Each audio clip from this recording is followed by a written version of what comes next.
Hello student, welcome to my channel Sarvan lecturer. आज का ये वीडियो क्लास 10 सामाजिक विज्ञान के लिए सबसे ज्यादा इंपॉर्टेंट है। जितने भी स्टूडेंट का 3 मार्च को, ठीक है, 3 मार्च को सामाजिक विज्ञान का पेपर है। आज की इस वीडियो को लास्ट तक जरूर देखना।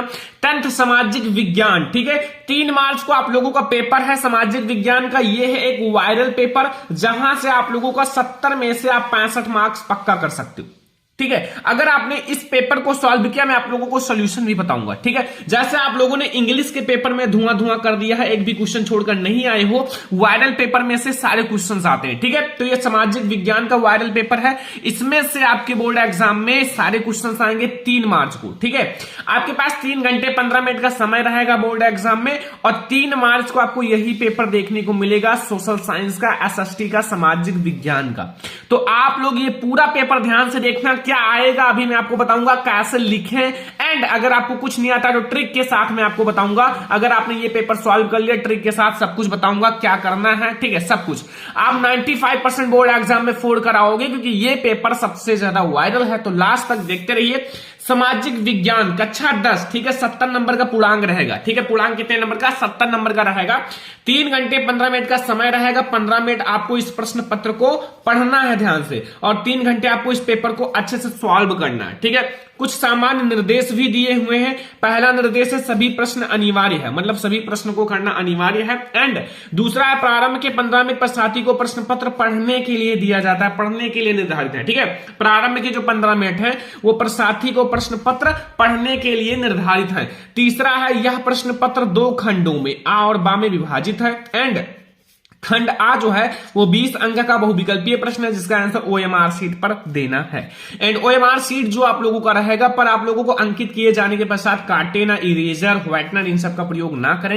ये सारी चीजें पढ़ना जरूरी होता है। खंड बा आप लोगों का 50 अंक का रहेगा, वर्णात्मक फर्स्ट सेकंड और मानचित्र संबंधित प्रश्न भी रहेंगे, ठीक है। प्रत्येक प्रश्न के लिए निर्धारित अंक उनके सम्मुख अंकित हैं। एंड दिए गए मानचित्र को उत्तर पुस्तिका से मौजूद संलग्न आप लोगों को अवश्य करें, उनको एक में जोड़ दें, ठीक है। एंड दृष्टि बाधित जो है प्रसाथियों के लिए अलग से मानचित्रकार रहेगा। ये कुछ नोट है, पॉइंट है। फिर हम लोग देखते हैं खंड आ। खंड आ आप लोगों का बहुविकल्पीय प्रश्न रहेगा 20 अंक का, 20 नंबर का ऑब्जेक्टिव क्वेश्चंस रहेंगे, जिसका आंसर ओएमआर शीट पर देना है। तो मैं आप लोगों को बता दूं, ओएमआर शीट पे आप आंसर दे देना। पहले मैं आपको सारे जो मोस्ट इंपोर्टेंट वायरल क्वेश्चन है वो बताते हैं। बहुविकल्पीय प्रश्न, ठीक है। बहुविकल्पीय प्रश्न में क्वेश्चन नंबर फर्स्ट है, यहां लिखा हुआ है निम्नलिखित में से कौन 1815 की वियना संधि से संबंधित है, ठीक है। कौन है जो वियना संधि से संबंधित है, ठीक है। तो ऑप्शन नंबर आ है बिस्मार्क, या नेपोलियन, या ड्यूक मैटरनिक, या फिर हमारा ज्यूसेफ मैथ्सनी। तो बताओ फटाक से, 1815 की वियना संधि से कौन संबंधित है? तो वो है नेपोलियन। कौन संबंधित है? नेपोलियन संबंधित है, ठीक है। क्वेश्चन नंबर फर्स्ट बिल्कुल क्लियर है, बोर्ड एग्जाम में आए छाप देना, छोड़कर नहीं आना है, ठीक है। क्वेश्चन नंबर सेकंड अब आप लोग देखो बच्चों, क्वेश्चन नंबर सेकंड यहां कि सत्ता की साझेदारी के बेल्जियम मॉडल का मुख्य महत्व क्या है? 1 मार्क्स का ऑब्जेक्टिव है। आ नंबर है सभी जातीय समूहों से उनकी आबादी के अनुसार शक्ति साझा की गई। एंड सभी जातीय समूहों से उनकी आबादी के अनुसार शक्ति साझा नहीं की गई। संप्रदाय को समान प्रतिनिधित्व दिया, उपयुक्त में से कोई नहीं। तो सभी संप्रदाय को समान प्रतिनिधित्व दिया गया है, यही सा वाला ऑप्शन सही है, ठीक है। तो क्वेश्चन नंबर सेकंड समझ में आ गया। क्वेश्चन नंबर थर्ड देखो, क्वेश्चन नंबर 3 देखो, पूरा वायरल पेपर है, समझ कर जाना, ठीक है। बोर्ड एग्जाम में आएगा यहीं से क्वेश्चन। देखो 1928 से 1934 के बीच भारत में गेहूं की कीमत 50% तक क्यों गिर गई, ठीक है। 50% तक क्यों गिर गई? बाढ़ के कारण, सूखे के कारण, महामंडी के कारण, उपयुक्त में से कोई नहीं। तो वो जो गिरा था वो महामंडी के कारण गिर गया था। किसके कारण? महामंडी के कारण जो है वो गिर गया था, ठीक है। क्यों? क्योंकि महामंडी में इतने सारे गेहूं आ गए थे, इतने सारे अनाज आ गए थे कि मतलब इतना ज्यादा हो गया था कि कीमत गिर गई। जैसे जब किसी चीज की वैल्यू नहीं होती तो उनकी कीमत गिर जाती है, ठीक है। जैसे अगर पैसा बहुत ज्यादा छपने लगे और उसकी वैल्यू ना रह जाए तो फिर पैसों की वैल्यू भी खत्म हो जाएगी, इसलिए एक सीमित मात्रा में पैसा छापा जाता है। ऐसे महामंडी में था। ब्रेटेन वुड्स नामक संस्थान निम्नलिखित में से कहां स्थित है? ब्रेटेन वुड्स जो संस्थान है वो कहां स्थित है?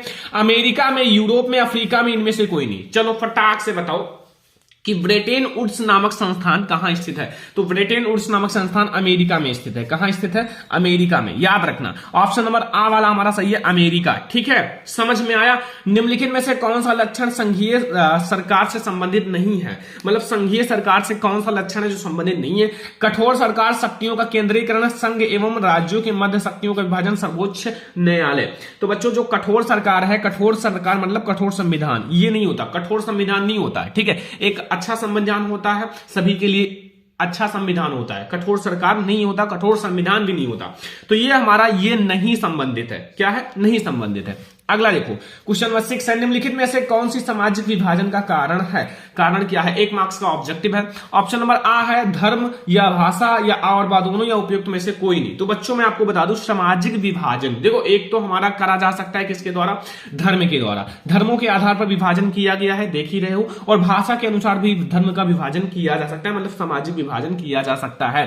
तो आ और बा दोनों के द्वारा किया जा सकता है। याद रखना हमारा सा वाला ऑप्शन सही है कि हमारा धर्म और भाषा दोनों के अनुसार हम सामाजिक विभाजन कर सकते हैं। ठीक है, क्वेश्चन नंबर 7 है, यदि हम लैंगिक विभाजन की बात करते हैं तो उसका क्या अर्थ होता है? लैंगिक विभाजन समाज में स्त्री और पुरुष की समान भूमिका, या फिर स्त्री और पुरुष के मध्य जैविक विभिन्नता, या फिर बालक और बालिकाओं की संख्या असमानता, या उपयुक्त में से कोई नहीं।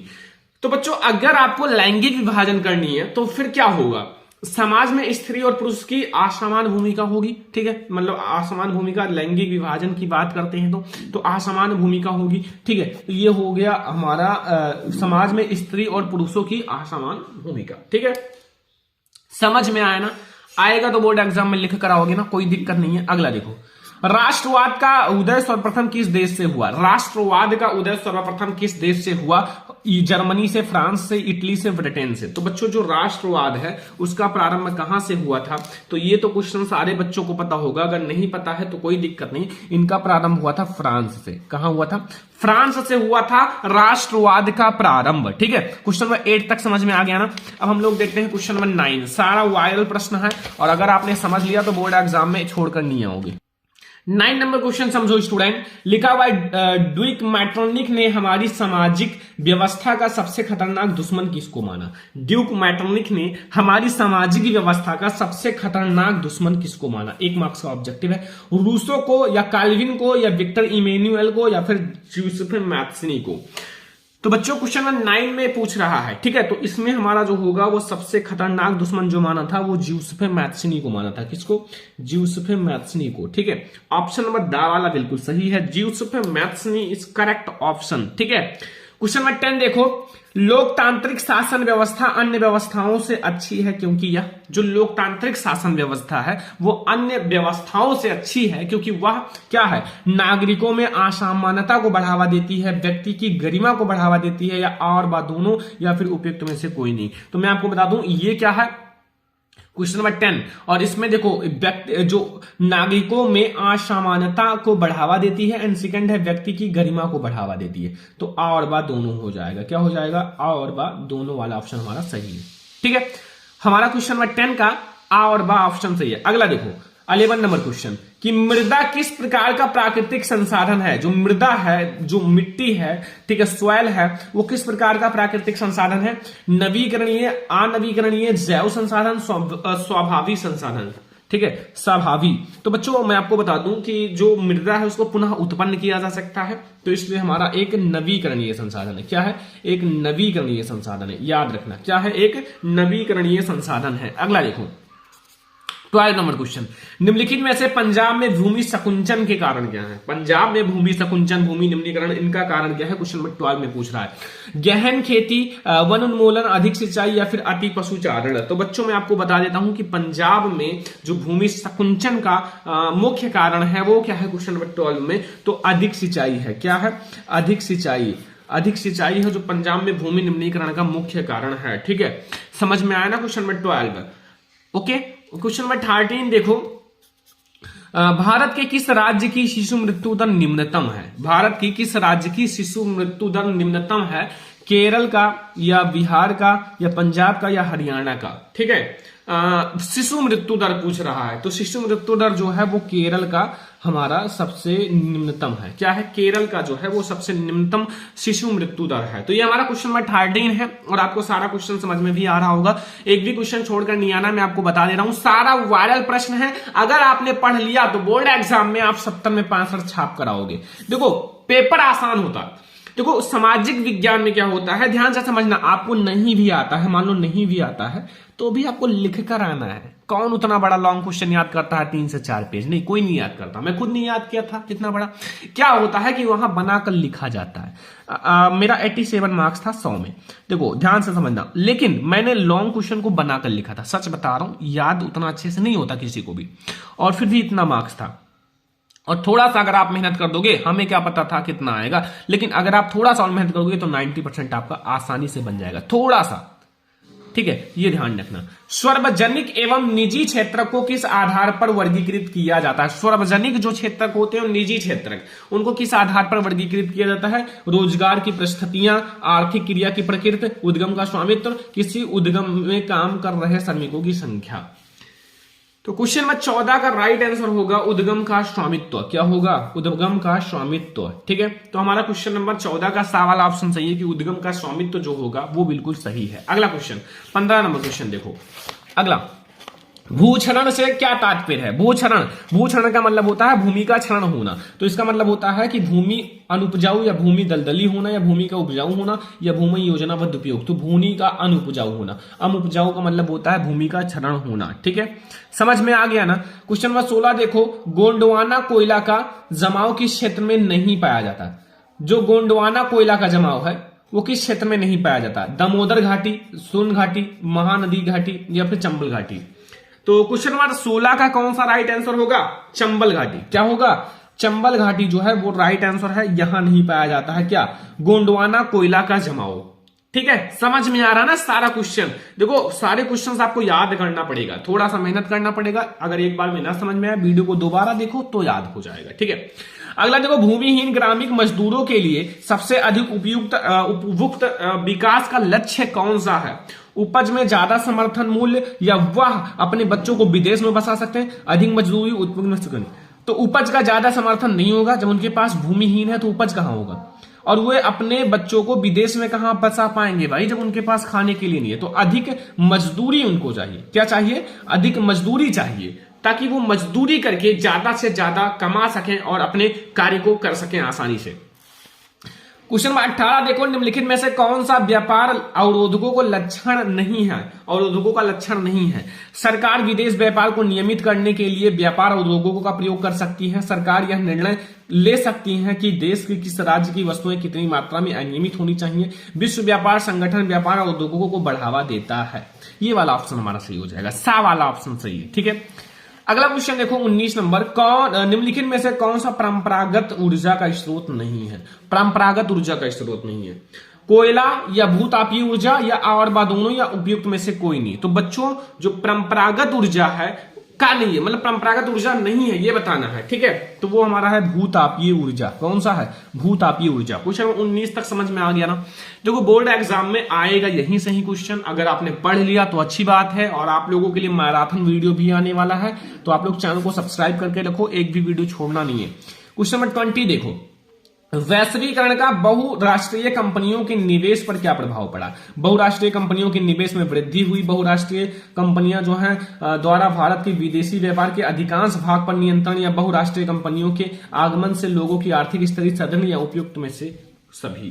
तो ऑप्शन नंबर हमारा ये सा वाला सही हो जाएगा। बहुराष्ट्रीय कंपनियां जो हैं के आगमन से लोगों की आर्थिक स्थिति सुदृढ़ हुई, ठीक है। तो ये हमारा है 20 most important objective question viral paper का 20 एमसीक्यू है, जो आपको 3 मार्च के पेपर में देखने को मिलेगा, ठीक है।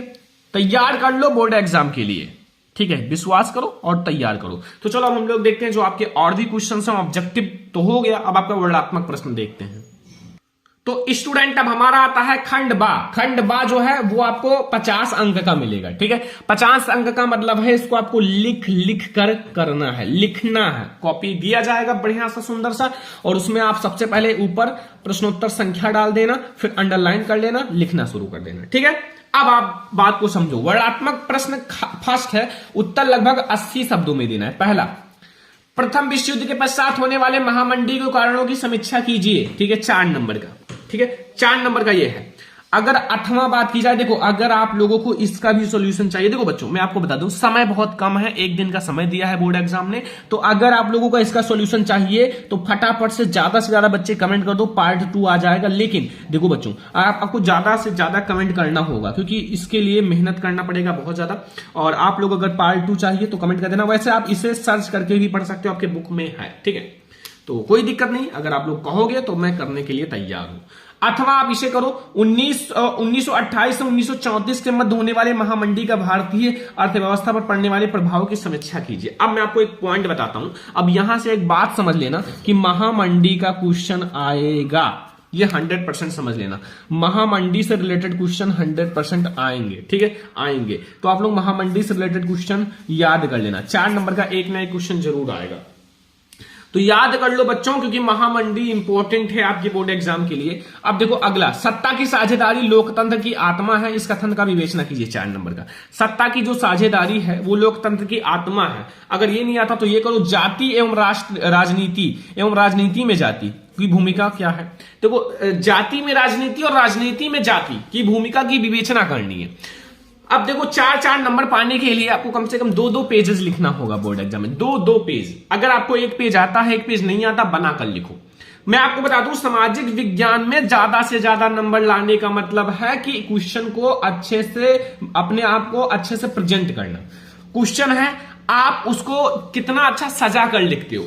आपका कॉपी दिया जाएगा, कॉपी में क्या करना, अच्छे से प्रश्नोत्तर संख्या डालना, हेडिंग डालना, तो नीचे आप लोग अच्छे से अंडरलाइन कर देना। ज्यादा से ज्यादा हेडिंग डालो क्वेश्चन में, ताकि वो हेडिंग ही पढ़े एग्जामिनर और आपको नंबर फट से 4 नंबर देकर चला जाए। हेडिंग जो, और आप नीचे अच्छे से अंडरलाइन कर दो ब्लैक कलर से, फिर बहुत अच्छा सुंदर लगेगा। और आप सामाजिक विज्ञान में देखना, अगर आपको कुछ नहीं आता और ऐसा लिख कर आओगे, सबसे ज्यादा नंबर मिलेगा, ये मैं कहता हूं, ठीक है। तीसरा है, आर्थिक विकास के लिए ऊर्जा एक आधारभूत आवश्यकता है। इस कथन के प्रक्षेप में ऊर्जा संरक्षण हेतु अपनाए जाने वाले उपायों का अपना मत दीजिए। 4 नंबर का, अगर आपको ये नहीं आता तो ये तो बहुत बार कराया हूं। परिवहन तथा संचार के साधन किसी भी देश की जीवन रेखा तथा अर्थव्यवस्था क्यों कहे जाते हैं, तर्क समझाइए। अब ये तो आप लोगों को आता ही होगा।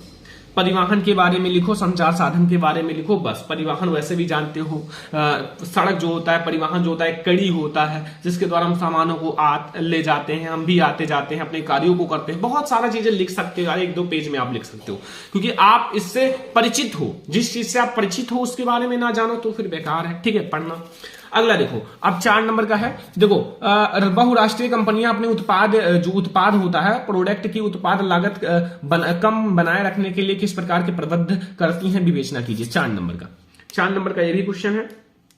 अगर ये नहीं आता तो अथवा वाला करो। अच्छे बाजार के प्रमुख लक्षणों की संक्षेप में विवेचना कीजिए। 4 नंबर का, जो अच्छे बाजार होते हैं, अच्छे बाजार, आप कहोगे सर बाजार क्या होता है, जहां से आपकी आवश्यकताओं की पूर्ति होती है, ठीक है, जहां आप अपने बिजनेस कर सकते हो, व्यापार कर सकते हो, खरीद सकते हो, बेच सकते हो, यही सब तो बाजार है। खुद से बनाओ, कोई जरूरी नहीं आप किताब की भाषा लिखो, ये नहीं इंपॉर्टेंट है, ठीक है। ये हो गया। अब देखो आगे अभी हमारे क्वेश्चन है। अब देखो आपका वर्णात्मक सेकंड है, जो कि आप लोगों को क्या करना है, 150 शब्दों में लिखना है। 150 शब्द का मतलब 6 नंबर का क्वेश्चन है, ठीक है। अब यहाँ एक ही क्वेश्चन आपका चारों से रहेगा, ठीक है। आपका इतिहास से रहेगा, नागरिक शास्त्र से रहेगा, भूगोल से रहेगा, अर्थशास्त्र से रहेगा, चारों से। देखो पहला, महात्मा गांधी द्वारा चलाए गए जाने वाले असहयोग आंदोलन के क्या कारण थे, इसे आपको उन्होंने क्यों स्थगित किया। 6 नंबर का। अगर ये नहीं आता तो अथवा लगा हुआ है बच्चों, इसको करो। सत्याग्रह का क्या अर्थ है, एंड सत्याग्रह पर महात्मा गांधी जी का क्या विचार था। 4 नंबर का है। 6 नंबर का, इसको कर दो, ठीक है। आगे देखो स्टूडेंट, ये वाला क्वेश्चन देखो, इसमें क्या पूछ रहा है, 6 नंबर का है। आप दोनों में से कोई एक करना है, बहुत सारे चॉइस होते हैं सामाजिक विज्ञान में मेरे अकॉर्डिंग। लोकतंत्र सुधार का क्या अर्थ है, इसके लिए उठाए जा सकने वाले किन्हीं 4 कदमों का उल्लेख करो, 4 नंबर का। अगर आपको ये नहीं आता तो इसको करो। वैध शासन क्या है, जो वैध शासन है वो क्या होता है, और लोकतंत्र किस प्रकार उत्तरदायी, जिम्मेवार एवं वैध सरकार का गठन करता है, 6 नंबर का ये भी है। मतलब कुछ भी आप करो। अगला, वैश्वीकरण का क्या अर्थ है, वैश्वीकरण पर कृषि के प्रभाव को वर्णन करो, जो पड़ने वाले प्रभाव, 6 नंबर। अथवा आप इसको करो। भारत में पाए जाने वाले मोटे अनाज का उल्लेख करते हुए इन अनाजों की पैदावार के लिए उपयुक्त भौगोलिक परिस्थितियां का वर्णन करो, 6 नंबर का। ठीक है, मतलब 6 नंबर बहुत ज्यादा आसान होते हैं।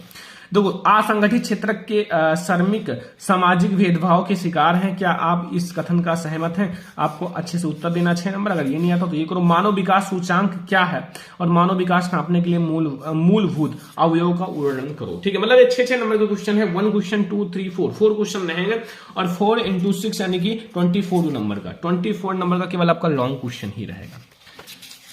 अब बच्चों, आप लोगों को आता है मानचित्र संबंधित प्रश्न। देखो, मानचित्र संबंधित प्रश्न में क्या है, देखो आपको निम्नलिखित स्थानों को मानचित्र में के रेखा, आपको मानचित्र ये डॉट, ठीक है, चिन्ह द्वारा नाम सहित दर्शाइए। सही नाम पर आधा नंबर, और सही आप मानचित्र सही से दर्शाओगे तो आधा नंबर मिल जाएगा। ठीक है, समझ में आ गया ना। अब देखो, जैसे पहला है वह स्थान जहां जलियांवाला बाग हत्याकांड हुआ। देखो, मैं आप लोगों के लिए मानचित्र का एक वीडियो लाऊंगा, सब कुछ खत्म हो जाएगा। ठीक है, वह स्थान जहां जलियांवाला बाग हत्याकांड हुआ, वह स्थान जहां से गांधी जी ने नमक बनाना प्रारंभ किया, वह स्थान जहां से नील की खेती करने वाले किसानों का आंदोलन किया, वह स्थान जहां सूती मिल श्रमिकों ने सत्याग्रह किया, वह स्थान जहां दिसंबर 1920 में भारतीय राष्ट्रीय कांग्रेस का अधिवेशन हुआ। आधा आधा नंबर का, 5 नंबर का है, मतलब 1 नंबर का।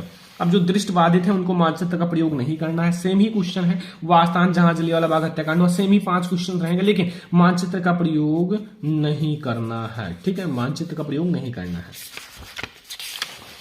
अब आगे देखो, भूगोल से भी आपके आते हैं ना क्वेश्चन मानचित्र में। देखो, मानचित्र कार्य लिखा हुआ है, पश्चिम बंगाल का उद्यान इस चिन्ह के द्वारा नाम सहित, 1 नंबर। नर्मदा नदी बांध इस चिन्ह द्वारा नाम सहित, 1 नंबर। महानदी इस चिन्ह द्वारा नाम सहित, 1 नंबर। झारखंड एक कोयला क्षेत्र, ये त्रिभुज का नाम सहित, 1 नंबर। भारत के पूर्वी तट पर ये आपका आयत नाम सहित, ये 1 नंबर। 5 नंबर का ये। अब ये भी 5 नंबर का ही है, जो दृष्टिबाधित लोग हैं। ठीक है, तो ये है बच्चों हमारा सोशल साइंस का पेपर। ठीक है, जो हमारा सामाजिक विज्ञान का वायरल पेपर है, मतलब आपको सॉल्व करके ही ये पेपर बोर्ड एग्जाम में जाना है।